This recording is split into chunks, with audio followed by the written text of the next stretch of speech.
Kia ora, I'm Gwen McClure, and today on The Detail, the return of young offender military academies, also known as boot camps. Well, the first of the boot camps promised by the coalition government should be operating by the middle of the year. The plan is to begin with a pilot boot camp that has both a military-style component and rehabilitation. Oranga Tamariki will run the program alongside other agencies and providers. There has been plenty of criticism over the plans, like Oranga Tamariki taking the lead, given the organisation's recent history. Children's Minister Kelvin Davis has revealed 11 staff members working at Oranga Tamariki Youth Justice Facilities have now been stood down. But a former staff member says more need to go and that young offenders effectively run the facilities. Then there's the history of abuse and care in New Zealand. The Royal Commission of Inquiry into Abuse in Care will present its final report to the government. The inquiry was established in 2018 and during the past 6 years has heard from more than 1,700 survivors of abuse in state and faith-based care from 1950 to 2000. It is a milestone for what has been an enormous undertaking, with approximately 500,000 people abused while in care of the state, church or faith-based institutions. And of course, there's also evidence that boot camp-style programs simply don't work. But National campaigned on the promise of law and order. Now, as many of you know, crime has escalated in New Zealand over the last 6 years, and under a Labour government that frankly has been very soft on crime, New Zealanders are not feeling safe in their own homes, in their own businesses or their communities. We see shopkeepers being terrorised, and we see small business owners worried about and walking around in fear. And the coalition government has stuck by that promise. Today we are launching the government's Q3 action plan, and today I'll take you through some of the 40 actions that we are taking there. A significant focus is on restoring law and order. ACT Party MP and Minister for Children Karen Chor announced the boot camp pilot back in March. But details of what it will actually look like have been thin. Is there a possibility that, despite criticisms, boot camps could be the answer we need for curbing youth crime? Let's start with what we know. RNZ's Phil Pennington has been reporting on the story. Well, we know they start in late July, the first pilot, a $5 million pilot, that's going to be based in a youth residential facility in Palmerston North. It's going to have up to 10 young people in it. That's between 14 and 17-year-olds, and these are teenagers who are already in the facility, so they've already offended. They are classed as serious young offenders, persistent, repeated offenders. They'll go through a 3-month program. What we know about that program is that it involves military-style activities, a curriculum around what looks like schoolwork, and also rehabilitation, input, counselling, that sort of thing. 3 months there, and then 9 months outside, supported by one-on-one by a mentor from a community group. Those mentors would have to commit to meet with them regularly, I think it was about daily, for the whole of the next 9 months. That's what we know about them, and we know a bit about what profile you'd have to have as a young person to be considered or to be put in it. Let's talk about that profile. I've got this briefing, I believe, to the minister that came to you via OIA, and it goes into the background of what we know about these kids. Can we talk about that? It's a pretty small group of young people we're talking about, 1,374 in 21 and 22, young people who've been required to appear before the youth court, and only a third of those were ones who had reoffended within the last 12 months. So we're talking about 400. So that's the group that you would take these from. So it is small numbers that we're talking about. The persistent, serious offending, it coincides with these children and teenagers have high needs. They have poorest outcomes. It talks about rangatahi Māori, significantly overrepresented, 6 out of 10 rangatahi Māori. They either have, I'll go through this because it is pretty grim, either a confirmed or suspected mental health or disability-related diagnosis, 8 in 10. And that might be something as serious as fetal alcohol syndrome. Attempted to end their life, 2 out of the 10. Significant learning difficulties, 90%, 9 in 10. Been physically harmed themselves more than 3 times in the past year, over half of the boys and a quarter of the girls. I mean, that is grim, right? Well, so this program, this boot camp, is starting with the cohort of 10. Is that correct? 10, up to 10 Up to 10. of these children. Yeah. So say we've got 10. 8 of them will have a confirmed or suspected mental health or disability. Yep. 2 of them will have had some sort of attempt at suicide. Mm-hmm. On and on, what you just said. Yeah, been physically harmed more than 3 times in the past year. I mean, think about your own children. Yeah. We'll come back to the research on this, but let's talk about who's running this program. Yeah. Who's involved in it? Oranga Tamariki Police and Defence MSD. So when this is launched late last year, when they're putting it together, and there was a launch earlier this year, around March, those are the agencies that are in the room. Oranga Tamariki is taking the lead on it. I've asked Defence and Police once when I had interviewed the Children's Minister about this, I asked them both to please map out how much input they had, and from their very short statements to me, they were very keen to direct me to Oranga Tamariki. Defence said to me they had been providing advice. In later papers, we see that they held 4 workshops or 5 workshops on this to design them, and that Defence and Police and MSD were in the room on that. Defence were asked into a workshop to talk about their experience in running as a dissimilar course. It's called the Limited Service volunteer course, but it's the one that the government had said was similar to this, so they were asked in for that. But it's Oranga Tamariki. You can't get a sense from these papers whether they were keen on this or not, but it's hard to imagine this agency, with the troubles it's had and the resourcing problems it's had, remember it's just cut over 400 jobs, having to take on another task, and yet that is where it is at. The questions for this have primarily gone to the Children's Minister, but you see the Police Minister very much in the news this week being pressured to understand why he was using the limited service volunteer scheme, saying that this is going to work because that had worked. But he's in the room as the Police Minister. Defence and Police, it's very clear from their briefings of ministers and the new ministers incoming, that they're under all sorts of resource pressure and they're not looking to expand what they're doing. And so Oranga Tamariki is front and centre on it. That limited service volunteer course that you just mentioned, the government has said it's a blueprint, but then we've just had this OIA document release again earlier in the week with some pretty damning information about that. Can you walk me through that? Yeah, so that has just come out this week, and that's courtesy of an OIA to our Deputy Political Editor, Craig McCulloch.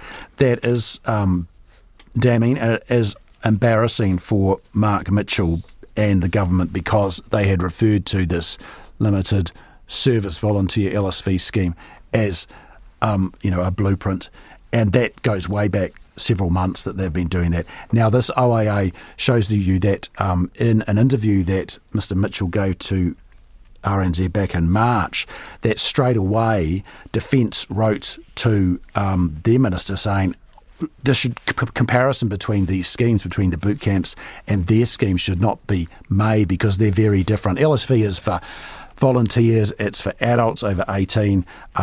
It's a short-term thing of a few weeks, 8-week residential, very different. But what was really key in the OIA that came out, it says it's also had huge challenges. It seems like it was working okay, but then when they tried to expand it, it really has had troubles. So what's happening is that MSD, they basically is where the people for the LSV are coming from. But they had trouble getting the sort of the right profile of trainee to go along to it. They were only meant to have 30% of the trainees, a third of them who have real complex needs and the others not so complex. But the ratio starts rising and rises sharply. Course graduation rate falls off. You get up to a point where over half, 60%, have got complex needs. And what it says here, and this is in a current OIA, is that last year, 22-23, this was having a real effect on staff. 10 of the Defence Force staff who were delivering this suffered serious mental harm, including several cases of thinking about suicide. It says the number of physical assaults on the Defence staff also increased. Staff morale, well-being went down, and this impacted on families. And it says here, from this experience, it is clear that NZDF staff are not trained to deal with more than 50% trainee complexity. What you've got to say looking at that is you've got real problems when this is not tightly controlled and it is not properly run, because they start getting too many real hard cases. They can't cope, and that actually creates a health and safety, a serious health and safety for the people running it. Now, Mr Mitchell was interviewed about this just this week on RNZ. He made a great deal about commending those staff for the great job that they were doing, because we all knew that these volunteers were hard to deal with, but they were doing a great thing to try and turn their lives around. As much as that may be something the Minister wants to say, that's not the point here. The point is that this OIA shows that this scheme was not properly run, and this is the LSV scheme that they used. It was the one that they wanted to refer back to the government and say, hey, look, it worked there, it's going to work now. Why were they saying that when they knew that it had gone off the rails last year? I'm wondering what the inside of these residential youth facilities look like that are that vastly different, right? Because if we're talking about a boot camp that's doing military-style activities, but also, a school curriculum and therapy and all these kind of wraparound support systems with mentors, how is that, other than the military part, very different than where kids are now? I don't know. And I think we need to find out more to know what that will be. Hopefully they'll have a fairly open look into that so that people can see how they're running. So we do know that these youth justice facilities, the physical facilities themselves have problems, and they themselves in their day-to-day running, because this is where persistent young offenders are sent by the courts anyway, have all sorts of problems. They've had problems with not enough trained staff stepping over the line and restraining children in ways that they shouldn't, and those sorts of things. When I've asked an OIA about what training there was of the current staff, it wasn't that impressive. It was pretty much a few weeks here, a few weeks there, and they were not recruiting people who in the first place had a social work background necessarily or tertiary qualifications in that area. A real question that remains here is, what is the staffing? What is the quality of that? What's the quality control around that? What's the training of that? And also, what are the checks and balances to make sure no lines are crossed here? In terms of the actual facilities, none of these places are places you'd want to go yourself, but they are what they are. But quite how this runs in sort of with classroom settings and that, we don't know. But I think the more important question is going to be around who is leading this. What staff are there on the ground, and what are the ratios? If the youth leave the program after 3 months and have daily contact with their mentors actually need to be people from their community, right? You would think so. So you almost then need to know who the young offenders are going to the program before you find the mentors. Yeah, they've had these workshops. They've delivered a high-level design. We don't have access to that. You'd imagine those questions you raise have had to be addressed, and how do those mentors stick with those young people? Nevertheless, that is the demand that's made in the Oranga Tamariki email asking for mentors to be provided. I hasten to add, when I was talking before about staff who are going to be the staff, this is the Oranga Tamariki staff inside the facility as opposed to the mentor. The mentor comes in to meet with the teenager and primarily deals with them outside once they come out. And that is actually a very big task and resource intensive. And the Minister has stressed again, I must say, her emphasis, Karen Chor's, has been on it is the transition period that is hugely important here. And if that doesn't work, the whole thing won't work. And that shows you is also what is turned up from research that's been into the previous versions of this New Zealand has had, that the transition has been neglected and therefore these kids have gone on to reoffend. They're trying to get around that, but in getting around that, that's going to take a lot of resources. What does the research say about whether these camps work? Pretty much says hard boot camps don't work, soft boot camps can work. This is in the briefings to the Children's Minister from Oranga Tamariki. International research has shown that boot camps are one of the least effective interventions when it comes to reducing offending among young people. One of the least effective. It seems like a military regime itself is not effective. So you've got ineffective, not effective. Evaluation of previous military academy programs in New Zealand found it was expensive, had a bit of positive impact, but overall produced no better results in terms of reoffending than simply if the child was in the youth justice residence anyway. So, see, they're going to be there anyway, right? Mm-hmm. This is so that they're doing something that's better for them while they're in there anyway. That's what the Minister has said. So that's a fairly negative take on it, and it's actually doubling down on that because it says it's even worse if you're taking traumatised youth. And remember those what we went through before about suspected disabilities, mental health issues, suicidal issues, significant learning difficulties, 9 out of 10. It says if you apply a scare them straight hard-style boot camp to those sorts of teenagers, you will put trauma on top of trauma, and you get a very low rate of effectiveness if you do that. The big but here is that there are different diverse styles of boot camp, and boot camp is actually, if we keep calling them that, it's a problem because it invites us to think that it is the scare them straight, it's this military straight up and down approach. The government has sort of invited that comparison, but what they have stressed is that there is going to be this full-on wraparound rehabilitative, you'll have schooling, vocational training, counselling, drug and alcohol treatment, I mean that would be a big thing, right? Mentoring, cultural support. And National, to be fair, they have used the word rehabilitation from the start in their policy. And on that score, if you look at this internationally, and I'm looking now at the NGOs on this, they got worried enough about this that about a couple of dozen at least of them got together last November. They had a hui and they said, right, let's do our own research. We want to have our voice in the room on this. And they did a literature review. It's about 26 pages long. It's really interesting. It basically says, look, there's lots of diverse models.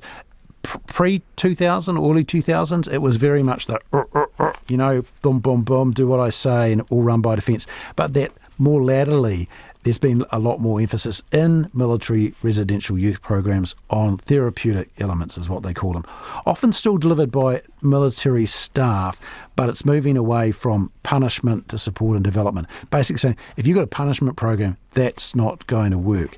So it's about looking at the child in front of you and having a lot of different tools that you've got and well-resourced, unlike that LSV program, well-resourced to meet those. And if you do that and you come in with a frame that then also carries it on after the residential component, then that can really make a difference. And that is what the Minister has been talking about. The real question is there going to be the resourcing for that?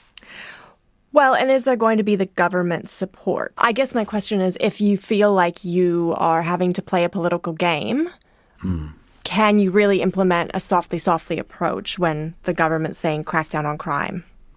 And I think you've hit the nail on the head there, and that comes back to, again, remember the Police Minister, Mark Mitchell, wanting to stress that, in that advisor's note, that because Oranga Tamariki has a bad reputation, and that is because of lots of reviews that have found problems, that he's been stressing Defence's role in it. And then by stressing Defence's role, you do stress this idea of drills, of rigorous physical exercise, of, take no nonsense. And you want the public, it's very clear from the commentary from the government, they want the public to hear from them that they're taking a very no-nonsense approach to youth crime. That does put into question, how do you run these courses, these whole new courses that pick up where basically failed courses have let up several years ago when this was tried? How do you now run them in a way that's actually good for those teenagers and good for society, because you want no reoffending when they come out? How do you run them that way when the rhetoric around them is that this is part of a crackdown and we're talking up Defence's role in it, even though we can't see much evidence of that role in the papers. How do you do that? And knowing, but they have to do that. They have to responsibly do that because they know, they've had it pointed out to them in the international research from the experts, that if you take a hard-nosed approach, it's ineffective. And you mentioned that the pre-2000s model looks different than the post-2000s model, and it's been a softer approach since 2000. Yes. But we've got two examples post-2000 here in New Zealand. One of them is that limited service volunteer program, and the other one is the 2010 MSD program. MAC. Just military-style activity camp, 2010 to 2016. So again, that was the same cohort of young offenders. It was in partnership with, SIF at the time and NZDF. It was in a youth justice residence in Christchurch, so snap, same sort of thing. Mm-hmm. It was shorter. It was only 9 weeks residential, and then about 6 to 12 months transition under a supervision order with a youth justice social worker involved. It concluded that it was an expensive program, showed some positive impact, but overall produced no better results than the young people who didn't go through it but were in the residence anyway. It was by far the most expensive youth justice program in New Zealand, is what the OIA here says. The residential component, that was quite short, 9 weeks, improved their attitude and the motivation of the young people. And it says here, using teamwork, mix of structured routine activities, Defence staff helped break down barriers, and they promoted principles of equity, respect for authority, self-discipline. 80% of participants successfully graduated that, but then there was a lack of robust support, it says here, when they came out, and so that wasn't sustained. And the numbers actually fell away in 2015 and 2016 as they went on into other things, and then it finished in December 2016 when it became difficult to fill places and the costs to Defence became unsustainable. As Phil said earlier, the Minister, Karen Chor, has been clear about the plan to ramp up wraparound services for when youth leave the residential camp. Whether or not that will be enough to change the outcomes, we'll see. I think the real question is around just how much tension there is between boot camp, crackdown, military-style activities, going on about Defence having a prime role in this versus what they know is needed in terms of rehabilitation, taking a great deal of care within a structured framework to look after these children. Because noting again, the research in front of them, it is really, really clear that if you put them in a pressured or punishment style situation, that is not going to work well. That's all for today. The Detail is a newsroom production supported by RNZ and NZ On Air. This episode was engineered by Rangi Poick and produced by Alexia Russell. Thanks to Phil Pennington. I'm Gwen McClure. Ka kite.